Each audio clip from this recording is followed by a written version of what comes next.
ಬಸವಣ್ಣನವರನ್ನು ಅವರವರ ಮನೆಗಳಲ್ಲಿ ಪೂಜೆ ಮಾಡೋ ಮೂಲಕ ಆಚರಣೆ ಮಾಡ್ತಾ ಇದ್ರು. ಬಸವ ಪುತ್ಥಳಿಯನ್ನು, ಮೂರ್ತಿಯನ್ನು ಅಥವಾ ಭಾವಚಿತ್ರವನ್ನು ಇಟ್ಟು.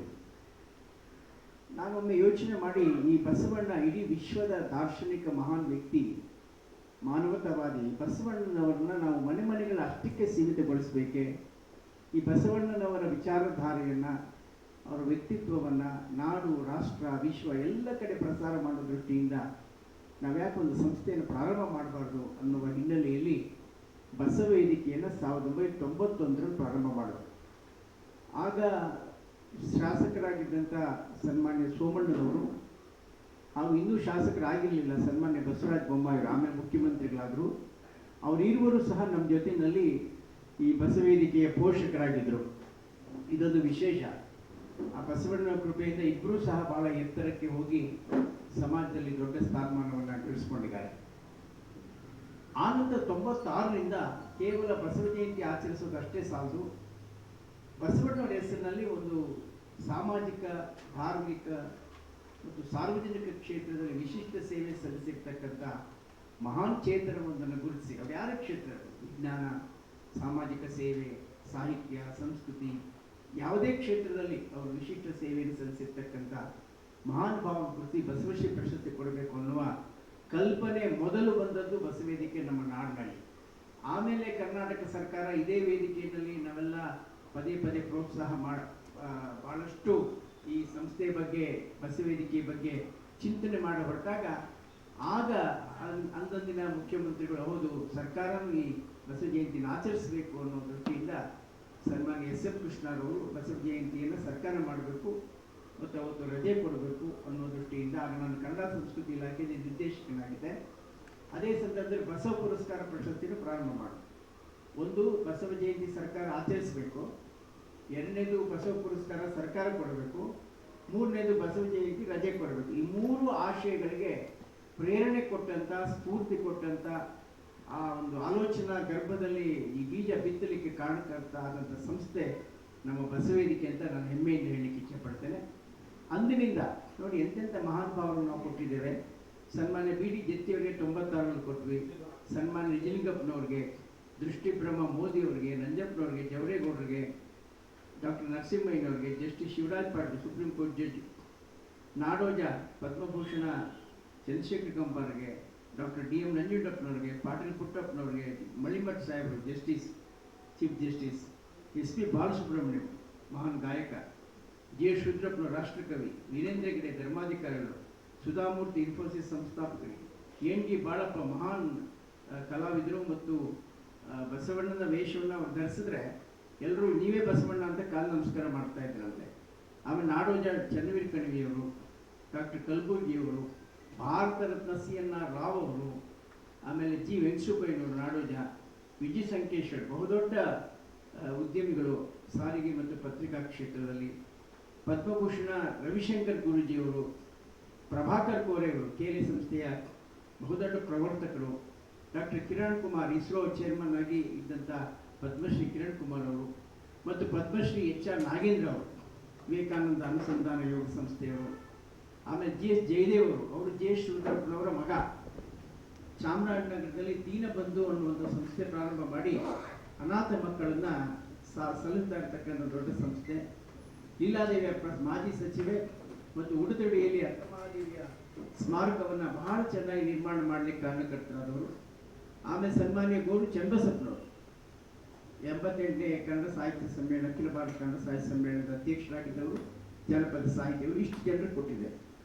ಈ ವರ್ಷ ಈ ಪ್ರಶಸ್ತಿಯನ್ನು ನಮ್ಮ ರಾಷ್ಟ್ರದ ಪ್ರಧಾನಮಂತ್ರಿಗಳಾಗಿದ್ದಂತಹ ನಮ್ಮವರು ಕನ್ನಡಿಗರಾಗಿ ಕನ್ನಡದ ಡಿಂಡಿಮವನ್ನು ದೆಹಲಿಯಲ್ಲಿ ಬಾರಿಸಿ ಒಬ್ಬ ಸಾಮಾನ್ಯ ಸದಸ್ಯತ್ವದಿಂದ ಹಿಡಿದು ರಾಷ್ಟ್ರದ ಪ್ರಧಾನಮಂತ್ರಿಯವರಿಗೆ ಅವರು ಕ್ರಮಿಸಿದ ಆ ಪಥ, ಪಯಣ, ಆ ಯಾತ್ರೆ ಅನನ್ಯವಾದಂಥದ್ದು.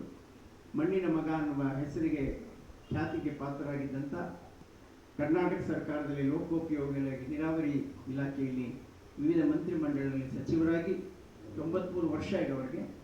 ಈ ಸಂದರ್ಭದಲ್ಲಿ ಅವರು ನಮ್ಮ ಕನ್ನಡದ ಬಾವುಟವನ್ನು ದೆಹಲಿಯಲ್ಲಿ ಕೆಂಪುಕೋಟೆಯಲ್ಲಿ ಆರಿಸಿದಂಥ ಮಹಾನ್ ವ್ಯಕ್ತಿಯನ್ನು ಈ ಬಾರಿ ನಾವು ಆಯ್ಕೆ ಮಾಡಿ ಸನ್ಮಾನ್ಯ ಎಚ್ ಡಿ ದೇವೇಗೌಡರವರಿಗೆ ನಾವು ಈ ವಿಶಿಷ್ಟವಾದ ಪ್ರತಿಷ್ಠಿತವಾದ ಬಸವಶ್ರೀ ಪ್ರಶಸ್ತಿಯನ್ನು ಕೊಡ್ತಾ ಇದ್ದೇವೆ. ಮತ್ತು ಪ್ರತಿ ವರ್ಷ ನಾವು ವಚನ ಸಾಹಿತ್ಯ ಶ್ರೀ ಪ್ರಶಸ್ತಿಯನ್ನು ಕೊಡ್ತಾ ಬಂದಿದ್ದೇವೆ. ಅದರ ಪಟ್ಟಿಯನ್ನು ತಾವು ನೋಡಬಹುದು. ಅದರಲ್ಲಿ CP ಕೃಷ್ಣಕುಮಾರ್ ಅವರಿಂದ ಹಿಡಿದು ಸನ್ಮಾನ್ಯ ವಿದ್ಯಾಶಂಕರ್ ಅವರು, ಸನ್ಮಾನ್ಯ ಚಿದಾನಂದ ಮೂರ್ತಿಯವರು, ಗುಂಜಾಳ್ರವರು, ರಂಜಾನ್ ದರ್ಗಾ, ಸಾಶಿ ಮರಳಯ್ಯ, ಲೀಲಾದೇವಿ, ಅಜಯ್ ಕುಮಾರ್ ಸಿಂಗ್, ತೇಶ್ರೀ ದಂಡೆ, ಲತಾ ರಾಜಶೇಖರ್, ಜಯ ರಾಜಶೇಖರ್, ಕಸ್ತೂರಿ ಶಂಕರ್, ವೀಣಾ ಬನ್ನಂಜೆ, ಮಂಗಳಪ್ರಿಯ ರೆಡ್ಡಿ ಇಂಥ ಅನೇಕ ಮಹಾನುಭಾವರಿಗೆ ಹಾಗೂ ಅಳಕಟ್ಟಿ ಸಂಸ್ಥೆಗೂ ಕೊಟ್ಟಿದೆ. ಹೀಗೆ ಒಂದು ಸಾರ್ವಜನಿಕ ಕ್ಷೇತ್ರದ ಸಾಧಕರಿಗೆ ಬಸವಶ್ರೀ ಪ್ರಶಸ್ತಿ, ವಚನ ಸಾಹಿತ್ಯದಲ್ಲಿ ವಿಶೇಷವಾದ ಕೃಷಿ ನಡೆದಂಥ ಅದು ಸಂಗೀತ ಪ್ರಕಾರ ಇರ್ಬೋದು, ಸಾಹಿತ್ಯ ಇರ್ಬೋದು, ನೃತ್ಯ ಇರ್ಬೋದು, ಈ ಕ್ಷೇತ್ರದಲ್ಲಿ ವಚನ ಸಾಹಿತ್ಯ ಪ್ರಸಾರ ಮಾಡಿದಂಥವರಿಗೆ ವಚನ ಸಾಹಿತ್ಯ ಪ್ರಶಸ್ತಿಯನ್ನು ಕೊಡ್ತಾ ಬಂದಿದ್ದೇವೆ.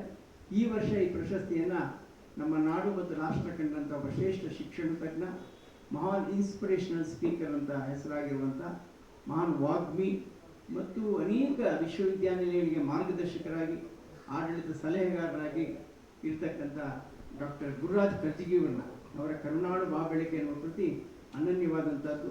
3500 ಅಂಕಣಗಳನ್ನು ಅವರು ಬರೆದಿದ್ದಾರೆ. ಬಹಳ ದೊಡ್ಡ ಸಾಧನೆ ಅವರದು.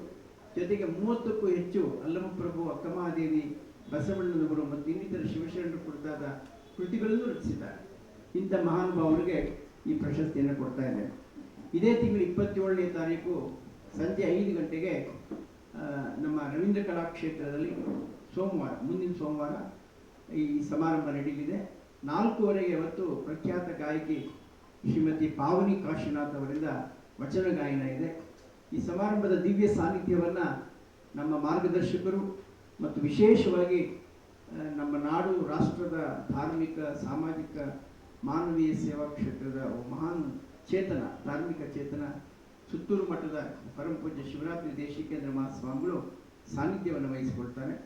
ಅಧ್ಯಕ್ಷತೆ ವಹಿಸಿ ಬಸವಶ್ರೀ ಪ್ರಶಸ್ತಿಯನ್ನು ಪ್ರಸ್ತುತ ಸಂಸದರು ಮತ್ತು ಮಾಜಿ ಮುಖ್ಯಮಂತ್ರಿಗಳು ಆದಂಥ ನಮ್ಮೆಲ್ಲರ ಮಾರ್ಗದರ್ಶಕರಾದ ಸನ್ಮಾನ್ಯ ಬಸವರಾಜ ಬೊಮ್ಮಾಯಿಯವರು ಅಧ್ಯಕ್ಷತೆ ವಹಿಸಿ ಬಸವಶ್ರೀ ಪ್ರಶಸ್ತಿ ಕೊಡ್ತಾರೆ.